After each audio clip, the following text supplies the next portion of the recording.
ज़ोमैटो में प्रोडक्ट पर cash on delivery available है या नहीं कैसे चेक करें। इसके लिए आपको ज़ोमैटो ऐप ओपन करना है और आप जिस प्रोडक्ट पर चेक करना चाहते हो उस प्रोडक्ट पर क्लिक करना है।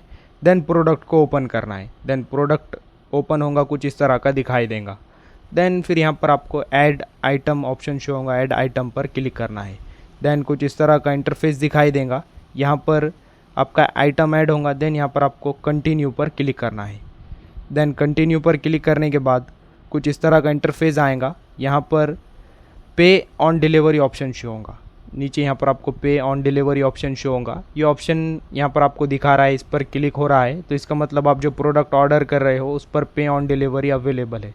बट यहाँ पर ये आपको शो नहीं हो रहा है तो इसका मतलब इस प्रोडक्ट पर पे on delivery, cash on delivery available नहीं है। तो आप इस तरह से चेक कर सकते हो, देख सकते हो। वीडियो इन्फॉर्मेटिव लगा तो लाइक करना।